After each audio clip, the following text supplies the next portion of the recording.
Assalamualaikum warahmatullahi wabarakatuh. Perkenalkan, saya Jamiati KN, merupakan dosen tetap program studi ilmu komunikasi, Fakultas Ilmu Sosial dan Ilmu Politik Universitas Muhammadiyah Jakarta. Saya bergabung menjadi dosen sejak tahun 2018 hingga sekarang pada bidang ilmu yang saya tekuni, yaitu ilmu komunikasi, khususnya advertising.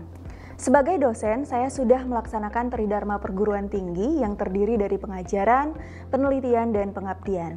Pada kesempatan ini, saya akan memaparkan pernyataan diri dosen untuk unjuk kerja Tridharma Perguruan Tinggi atau PDD UKT-PT, bidang pengajaran. Salah satu mata kuliah yang saya ampu adalah online advertising. Sistem pembelajaran yang saya terapkan adalah delivery, interaction, dan assessment. Delivery adalah penyampaian beragam materi pembelajaran untuk membantu mahasiswa belajar mandiri agar materi dapat diterima dengan baik dan tujuan pembelajaran tercapai. Materi tersebut disubmit di dalam Edlink sebelum perkuliahan dimulai. Kemudian interaction adalah dosen dan mahasiswa bertemu langsung di kelas untuk mendiskusikan materi pembelajaran, atau diskusi ini mendorong mahasiswa untuk bertanya kepada dosen atau antar mahasiswa. Kemudian assessment adalah pemberian tugas terstruktur untuk mengukur kemampuan mahasiswa dalam menerima materi pembelajaran yang diberikan oleh dosen.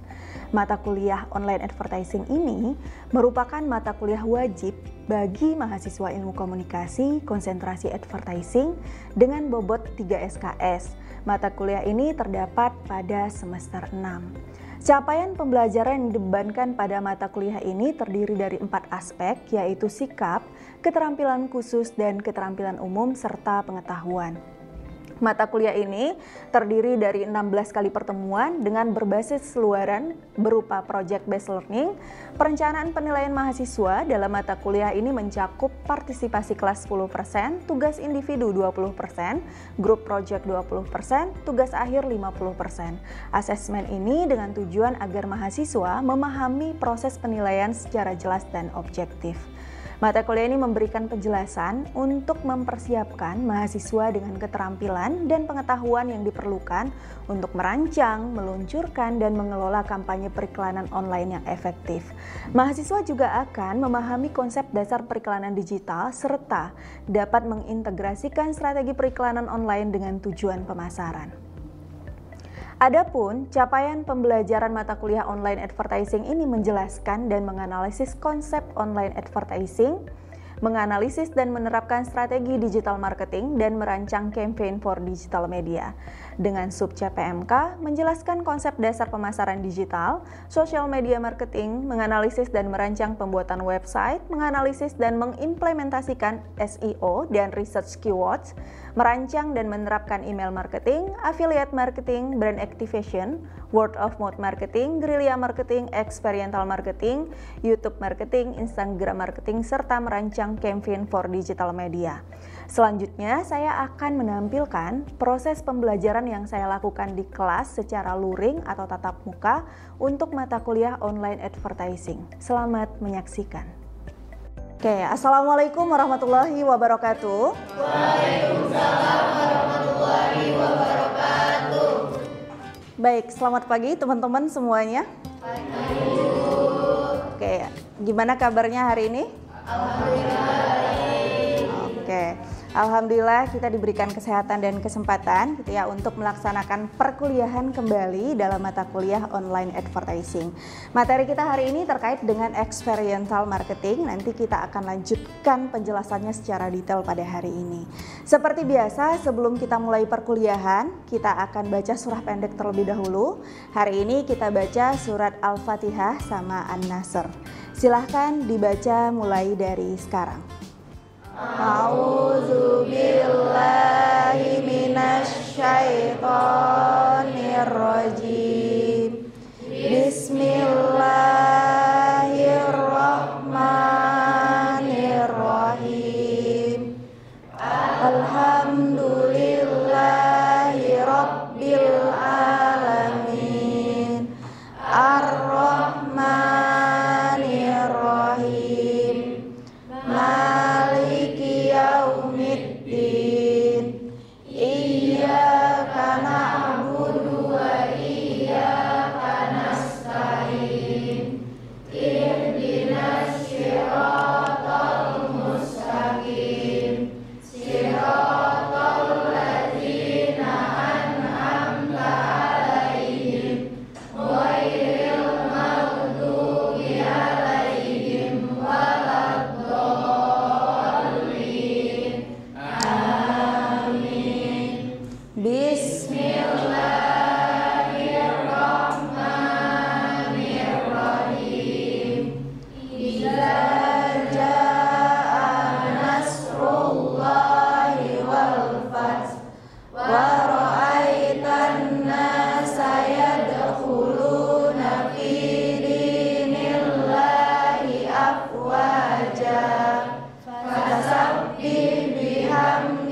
rabbika wastaghfir innahu kana tawwaba. Shadaqallahul azim. Oke, semoga dengan pembacaan ayat pendek tadi perkuliahan kita dapat berjalan dengan lancar semuanya. Amin ya rabbal alamin. Oke, sebelum kita menjelaskan lebih lanjut terkait dengan materi experiential marketing, kita akan review materi yang sudah kita pelajari di minggu kemarin, gitu ya, terkait dengan gerilya marketing. Oke, ada yang masih ingat apa sih itu gerilya marketing? Oke, silahkan Maulidia. Nama saya Maulida Hasanah, NPM 230104000221. Gerilya marketing ini adalah cara-cara marketing yang menekankan inovasi, kreativitas, relationship terhadap konsumen. Biasanya itu untuk meningkatkan tujuan pemasaran.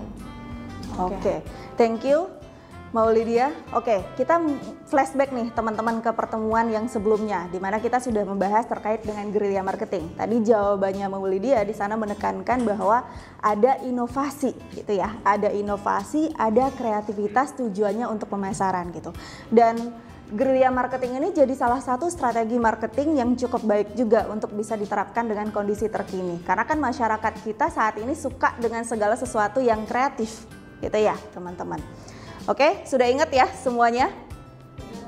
Oke, kita lanjut ke materi kita. Tapi sebelum itu saya mengingatkan kembali ke teman-teman bahwa mata kuliah ini memiliki luaran. Sebagaimana kita sudah sepakati waktu di awal pertemuan, ini menggunakan project based gitu ya. Di mana projectnya adalah UMKM di sekitar kampus untuk dibuatkan komunikasi pemasaran online-nya gitu ya. Nanti akan dikirimkan ke teman-teman beberapa list UMKM. Nanti kita akan discuss atau analisis sebenarnya permasalahan komunikasi yang mereka hadapi apa. Kemudian kita akan buatkan bentuk pemasaran online-nya dalam rangka membantu masyarakat sekitar dalam khususnya untuk UMKM. Karena kan UMKM ini jadi salah satu yang lumayan terdampak ya dengan kondisi perkembangan digital terkini. Kecuali memang sudah benar-benar bisa menerapkan digital marketing untuk UMKM tersebut. Bisa difahami? Bisa. Oke, nanti kita akan membuat project ini di pertemuan ke-7 dan 8. Di 8-nya nanti kita akan presentasi, di 7-nya teman-teman akan mengerjakan project tersebut berdasarkan permasalahan komunikasi yang mereka hadapi. Oke, kita langsung masuk teman-teman ke materi kita hari ini terkait dengan experiential marketing, di mana kita akan membahas apa sih itu experiential marketing, kemudian alasan penggunaannya, lalu bagaimana cara menerapkannya, kemudian indikatornya, lalu yang terakhir kita akan menyimpulkan apa sih itu experiential marketing. Oke, kemampuan akhir yang harus teman-teman capai pada hari ini adalah mampu merancang dan menerapkan experiential marketing, gitu ya. Lalu kita akan tonton dulu video berikut untuk bisa teman-teman lihat gitu ya, bagaimana sih gitu ya experiential marketing itu. Selamat menyaksikan.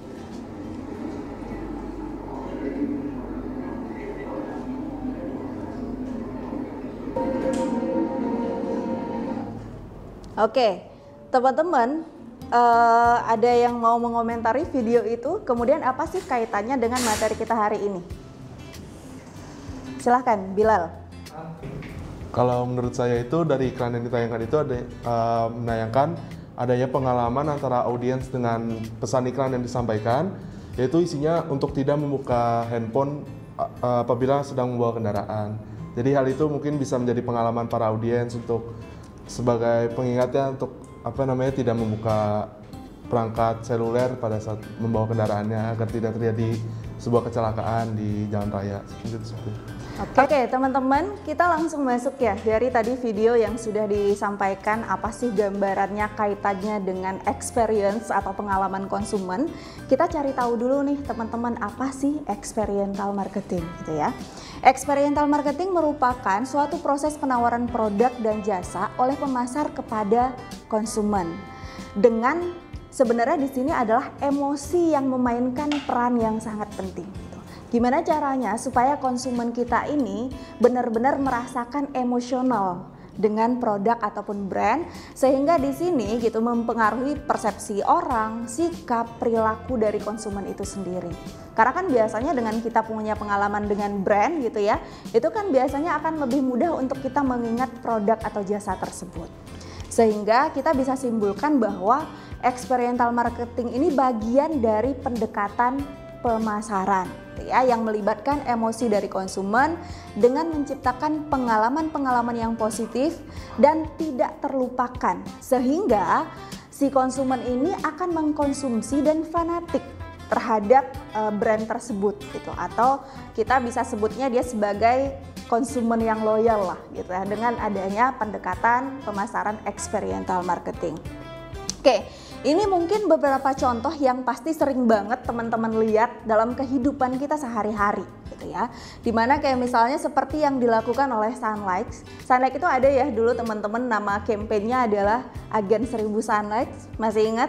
Dimana di situ mereka datang ke kondangan-kondangan gitu ya. Bayangkan kalau kegiatan itu di-share kembali, pengalaman-pengalaman konsumen itu bukan hanya akan berimbas kepada komunikasi pemasaran dari mulut ke mulut, tapi juga nanti bisa aja dari viral marketing gitu ya. Karena kan bisa mereka tuliskan di sosial media mereka bagi konsumen-konsumen yang terlibat di dalam aktivitas tersebut. Bisa dipahami teman-teman dari contoh ini?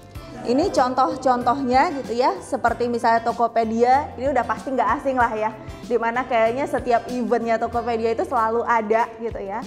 Dan mungkin karena memang di kita sendiri kan para fanbase artis Korea itu kan sangat besar ya, salah satunya ARMY misalnya.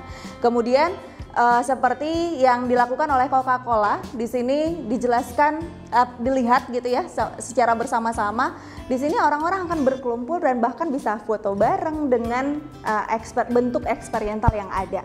Bisa dipahami ya teman-teman? Oke, lalu kenapa sih kita perlu gitu ya untuk menerapkan experiential marketing sementara digital marketing itu sudah sangat berkembang gitu ya? Karena alasannya adalah teman-teman, konsumen dihadapkan dengan banyaknya pilihan produk. Kan pilihan produk kita sangat beragam ya teman-teman, bahkan dari satu produk aja jenisnya tuh banyak gitu. Sehingga kadang misalnya nih untuk gosok gigi aja kita harus milih beberapa pilihan gitu. Karena saking banyaknya pilihan produk gitu. Sehingga kita di sini berhadapan dengan kompetitor yang sangat kuat. Itu teman-teman, itulah alasan yang pertama kita perlu gitu ya menerapkan experiential marketing. Kemudian yang kedua, pengalaman yang unik akan menghubungkan konsumen secara langsung dengan brand gitu ya. Kayak misalnya tadi seperti video untuk iklan layanan masyarakat, itu kan berarti ada pengalaman yang unik kan teman-teman, yang dirasakan oleh orang-orang yang ada di dalam bioskop tersebut. Nah itu kan bisa aja saya merasakan ini, saya merasakan itu, mereka share di sosial media mereka. Bayangkan kalau kita punya follower 1000 aja, berarti sekitar 10% engagementnya misalnya 100 orang bisa aja kan teman-teman tahu gitu apa yang kita share tersebut. Berarti kan akhirnya brand atau produk ataupun jasa tersebut jadi ikutan naik juga kan teman-teman namanya gitu. Kemudian alasan yang ketiga, interaksi secara one-on-one memperdalam relationship atau hubungan dengan target audience. Ini udah pasti ya teman-teman, ketika misalnya kita menerapkan pengalaman yang seperti itu tadi gitu ya, atau misalnya seperti kita ikut kayak eksperimental dalam bentuk Coca-Cola yang tadi gitu, itu kan bisa aja kita ikut gamesnya mereka, kita ikut foto bersama gitu, itu kan artinya ada interaksi kan teman-teman kita dengan konsumen. Dan biasanya akan lebih efektif ketika ada interaksi kan, dibandingin kita cuman melihat iklan, baik itu di TV ataupun di sosial media. Bahkan kita juga dihadapkan teman-teman, kalau di TV kita cenderung mindahin channel kalau ada iklan gitu kan. Kalau di sosial media kita skip ads gitu kan. Nah artinya itu adalah akhirnya diperlukan nih bentuk-bentuk pemasaran yang seperti ini untuk memperpanjang gitu ya, untuk istilahnya memperpanjang pemasaran yang itu tidak bisa dilakukan di media massa gitu. Oke. Kemudian kita lanjut teman-teman membahas terkait apa sih manfaatnya kalau gitu ya. Manfaat yang pertama, kehadiran produk di dekat target audiens akan meningkatkan citra merek dan mendukung brand positioning. Nah, di sini brand positioning itu sangat penting ya teman-teman, karena kan bagaimana brand ini bisa tertanam di benak kita, bagaimana kita bisa menanamkan bahwa brand ini tuh baik loh untuk kita gunakan misalnya. Nah, kehadiran produk di dekat target audiens ini salah satunya mampu nih teman-teman meningkatkan citra dari sebuah merek gitu ya. Kemudian yang kedua ada manfaatnya adalah extend atau memperpanjang gitu ya. Memperpanjang kampanye iklan merek atau retail melalui saluran pemasaran non tradisional gitu ya. Artinya bahwa di sini gitu ya, kalau misalnya kita lihat iklan di TV kan hanya satu arah kan teman-teman, tapi kan ini target audiensnya langsung terlibat. Artinya kan ada nih di sini memperpanjang kampanye iklan tersebut gitu. Yang tadinya kita belum nonton, kita jadi tahu dengan adanya eksperiental tersebut. Nah, yang ketiga manfaatnya adalah memungkinkan merek untuk melakukan hal-hal yang tidak dapat dilakukan di televisi ataupun media massa yang lainnya. Ini udah pasti ya teman-teman. Kemudian yang keempat, menggugah indera konsumen untuk merasakan produk secara langsung sehingga menghasilkan pengalaman yang emosional dengan produk. Ini kan tadi poinnya adalah ada emosi yang dimainkan ketika kita membahas experiential marketing, teman-teman. Oke, manfaat yang kelima, menarik pelanggan baru dengan kreativitas. Karena kan tadi poinnya adalah salah satunya ada kreativitas gitu ya. Sehingga yang tadinya misalnya orang itu nggak mau tahu nih terhadap brand itu, dengan adanya kreativitas seperti itu kan akhirnya jadi ikut join juga kan teman-teman dengan kampanye yang dilakukan. Kemudian yang keenam, mendorong target audiens untuk mencoba produk. Karena sudah ada, udah pasti mencoba kan teman-teman. Kemudian yang terakhir manfaatnya adalah pengalaman mencoba produk secara langsung akan meninggalkan kesan mendalam yang tidak mudah dilupakan sehingga menciptakan brand yang loyalty. Bisa difahami untuk manfaat dari experiential marketing? Oke, selanjutnya lalu bagaimana sih cara menerapkannya? Gitu ya. Cara menerapkannya yang pertama, ini udah pasti ya teman-teman, yang pertama ini mau teman-teman bikin campaign apapun pasti harus punya tujuan gitu. Tujuannya harus jelas, bahkan tujuannya harus bisa diukur. Kalau nggak bisa diukur, bagaimana kita tahu keberhasilan dari kampanye yang kita lakukan kan teman-teman? Nah, punya tujuan yang jelas. Ini tujuannya harus jelas, harus bisa diukur. Kita bisa evaluasi di akhir kegiatan apakah berhasil atau mencapai tujuan atau tidak. Kemudian yang kedua, asli dan tidak dibuat-buat. Kan campaign yang seperti ini pasti udah banyak juga ya teman-teman, karena dari dulu-dulu sebenarnya brand-brand ternama lah itu pasti sering menerapkan experiential marketing. Tapi di sini tidak dibuat-buat atau tidak plagiasi lah ya gitu. Kemudian yang ketiga, harus menceritakan sesuatu. Jadi brand ini yang menerapkan experiential marketing diusahakan adalah yang bisa menceritakan sesuatu. Susah untuk kita menerapkan experiential marketing ketika itu tidak bisa menceritakan. Kayak misalnya agen 1000 Sunlight itu kan bisa diceritakan ya teman-teman. Kondangan dengan orang yang hadir di situ sekitar 100 orang. Nah, itu kan menceritakan secara terus-menerus tuh campaign tersebut gitu. Kemudian atau bisa juga dengan bentuk experiential marketing tadi, kita foto di sebuah monumen gitu yang experiential gitu ya. Itu kan kita akan foto, kita share di sosial media kita. Nah, itu juga menceritakan kan teman-teman. Kemudian setelah itu jangan lupa follow up gitu ya. Follow up dari kegiatan kita, kemudian minta feedback dari konsumen yang hadir pada saat kita melaksanakan experiential marketing. Kemudian mendorong social sharing, ini perlu ya teman-teman, kita tadi udah jelasin bagaimana caranya experience-nya mereka ini nanti bisa menimbulkan jadi viral gitu. Nah, hal-hal yang viral di Indonesia kan salah satunya karena adanya social sharing kan teman-teman. Misalnya kalau di TikTok kita bisa posting ulang, kalau di Twitter kita bisa retweet gitu ya. Nah, ini yang terjadi di experiential marketing karena kita udah punya pengalaman, kalau pengalamannya baik atau buruk kita bisa nge-share balik gitu. Kemudian yang terakhir adalah bisa diukur. Kenapa ini ada poin terakhir bisa diukur? Karena kan tadi tujuannya harus bisa diukur. Kalau misalnya nih tujuannya untuk meningkatkan penjualan, berarti kan dalam pelaksanaan kegiatan ini harus berapa persen tuh peningkatannya dari yang sebelumnya gitu. Jangan sampai nggak ada, karena kan tujuannya peningkatan penjualan. Bisa dipahami teman-teman? Oke, selanjutnya indikator dari experiential marketing. Menurut Smith, indikator dari experiential marketing itu ada 5 teman-teman. Ada poin-poin ini, apa saja? Ada sense, kemudian feel, think, act marketing, dan relate gitu ya. Apa sih itu sense marketing gitu ya? Sense marketing ini pengalaman mendadak. Karena kan itu nggak dibuat-buat ya teman-teman. Pasti teman-teman mungkin pernah lah gitu, walaupun mungkin nggak di kampus gitu. Misalnya kalian jalan kemana pasti menemukan yang namanya experience, atau kalian punya pengalaman dengan sebuah brand. Karena di sini pengalaman mendadak dan spontan dalam memicu suatu pengalaman pelanggan. Tapi untuk sense ini harus yang bisa dirasakan oleh konsumen, misalnya dirasakan oleh panca indera seperti mata, kulit, hidung, telinga, dan lidah gitu. Kalau makanan kita bisa nyoba gitu. Kemudian yang kedua apa tadi teman-teman? Feel marketing gitu. Nah, feel marketing ini tipe experience yang menyentuh emosi dan perasaan pelanggan agar mendapatkan pengalaman yang berbeda dari brand-brand yang lain gitu. Tadi sebenarnya karena kita dihadapkan beberapa pilihan gitu ya, sehingga memang kita harus kreatif untuk melakukan bentuk-bentuk pemasaran. Nah, salah satunya adalah dengan experiential ini. Dalam poin misalnya feel marketing gitu ya. Feel marketing ini dia agar berbeda nih bentuknya dengan brand-brand yang lain.